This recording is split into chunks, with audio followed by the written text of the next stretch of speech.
お話はですね、ヨーロッパのどこかを舞台に、13歳の魔女が一人暮らしをするという、ファンタジーものですね。ただし、宮崎駿なのでですね、普通のファンタジーじゃないんですよ。普通のファンタジーにしてない。魔女の宅急便をですね、徹底分析、初級編ですけれども、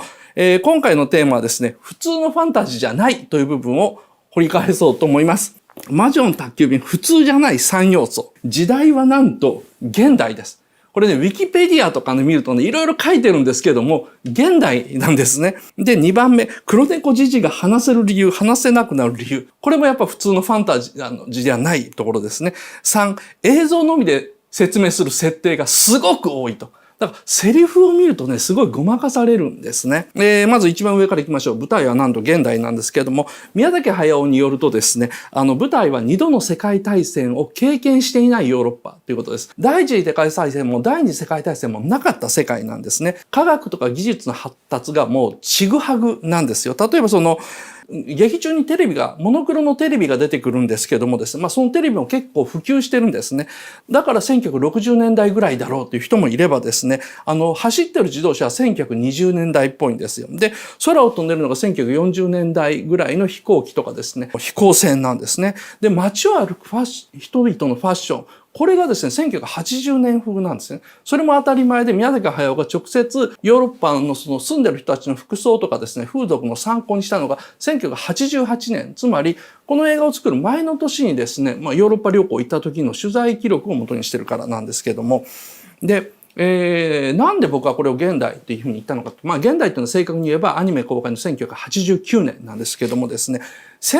なんで二度の世界大戦がないって言ったのかっていうと、戦争によってですね、技術っていうのは急に進歩するんですね。だから、第一次大戦がなかったらおそらく戦争の道具自体もそんな進歩しなかったし、飛行機というものも実用化されることがあんまりなかっただろうというふうに言われています。第二次大戦っていうのがもしなければ、大型飛行機っていうのが多分なかなか作られずにですね、ことがよく言われるんですね。なので、この世界では第一次大戦、第二次大戦がなかったので、科学の発展がすごい緩やかなんですね。だから時代設定はほぼこの映画の公開当時の1989年。二つ目。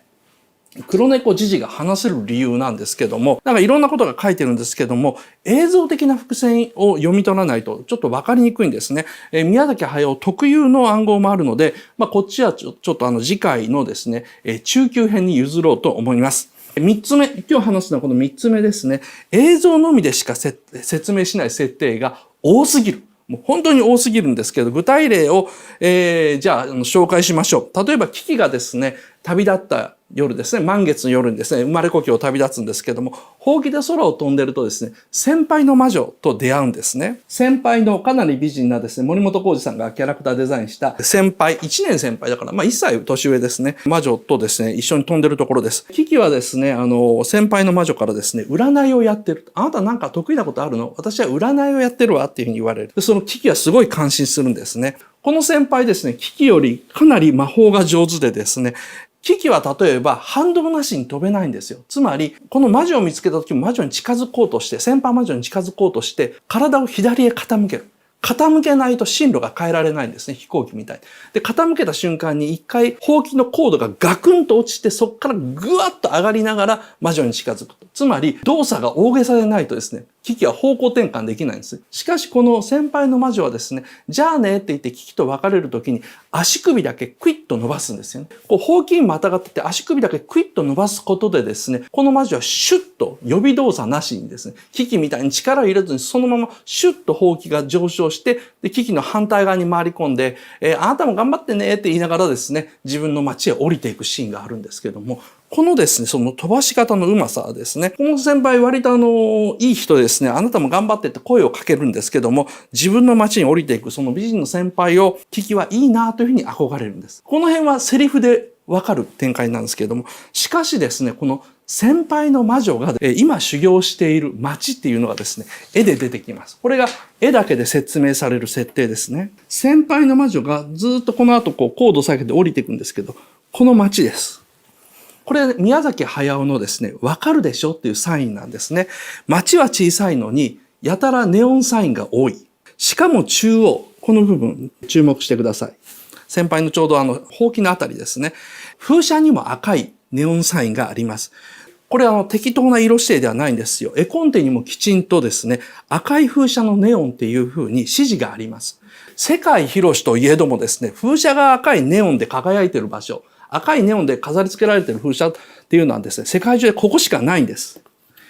パリのムーラン・ルージュです。これパリのキャバレー・ムーラン・ルージュで今は割と上品な場所になってるんですけども、1950年代60年代、つまり宮崎駿の青春時代はもう本当に歌舞伎町なんですよね。世界の歌舞伎町みたいな場所だったんですよ。つまりここっていうのは歌舞伎町のような風俗街で、子供たちにはファンタジー映画に見えるように作りました。でも子供を連れてきた大人の皆さん、私たち大人の皆さん、私たち大人にはこの赤いネオンの風車でわかりますよね。世の中そんなに甘くないってことですよねっていう宮崎駿のメッセージです。で、絵コンテにもこのシーンですね、先輩の魔女との掛け合いでですね、キキのような田舎娘を翻弄するのは簡単っていうふうに書いてあります。なんでこの先輩魔女はキキのような田舎娘を翻弄するのは簡単というふうに書かれたのかっていうと、演出指示が書いてあるんですけども、先輩のセリフのですね、そのニュアンスが変わってくるからですよね。先輩の魔女がですね、ピアスなどのアクセサリーを身につける意味も徐々に分かってくるんですよ。つまり最近はこういう占いをやってるっていうのは、歌舞伎町みたいな街で風俗嬢やそのお客さんの相手をしているという意味です。1989年の舞台、現代を舞台に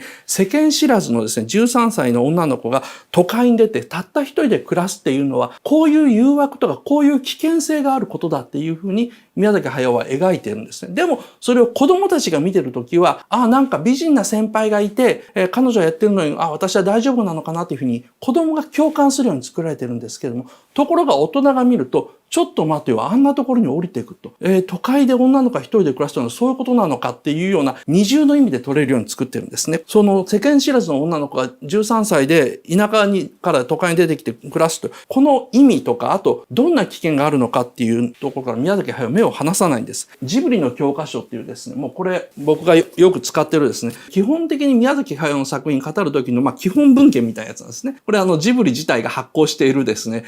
公式文書みたいなもんですから、それのですね、74ページ。これは架空の国の魔女が出てくる架空の話ではない。現代の社会で女性が遭遇するであろう話を書くんだというふうに宮崎駿ははっきりと決意を述べています。現代の社会、つまりこれは1960年代のヨーロッパの話じゃなくて現代の話なんだよというのはここなんですよ。宮崎駿が書こうとしているのはあくまで1989年現代のバブル期の日本で若い女の子が一人で田舎から都会へ出てきた時にどうなってしまうのかって話なんですね。つまり魔法があるから一人でも暮らせるんだっていうですね、そういうハッピーな話ではないんですよ。もちろんそういうハッピーな結末になるんですけども、その裏にはどんなリスクがあるのかっていうと、綺麗事のファンタジーを見たがってる子供たちのために、そういうリアルすぎる視点っていうのは映像だけでしか見せないんですね。こういうふうに、この映像だけでしか見せない伏線、設定っていうのはそういうようなことなんですけど、子供たちはちゃんとファンタジーに浸れるように使ってるんですけども、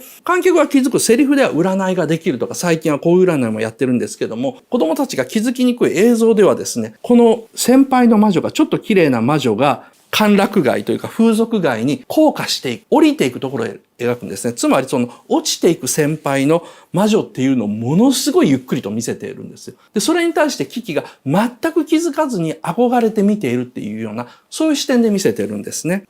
先輩はキキに対して、あなたも頑張ってって声をかけてくれるけど、キキはその先輩のその痩せ我慢の声援に気がつかないんですね。あなたも頑張ってっていうのは、そんな軽い言葉じゃなくて、彼女の見栄というか頑張っての裏にはですね、やっと1年が終わってもうすぐ帰れるってウキウキした口調で言うと。つまり、この街での生活が実は結構辛かったこととか、あと女であるゆえのなんかしんどかった経験というのには気づかせないんですね。だから、この時のキキの目線というのは、田舎の女子中学生がですね、東京でキャバ嬢をやっている、お姉さんたちのしんどさがわかんなくて、インスタ写真だけで見たですね、こんなセレブの生活をしてみたいと、キャバ嬢っていうのもかっこいいなっていうふうに思っているという、そういう憧れてるようなもんなんですね。宮崎駿の劇場アニメっていうのは、セリフよりもこういう映像に仕込まれた説明とか伏線がやたら多いんですね。そのさっきのムーラン・ルージュもそうなんですけど。だから画面で何かちょっとあれって思ったら調べる癖をつけてくれたらですね、割と実はかなり設定作り込んでることがわかると思います。もうこの辺面白いです。というわけでですね、この魔女の宅急便ですね。最初はですね、魔女宅が普通のファンタジーじゃない3要素、映像のみで説明する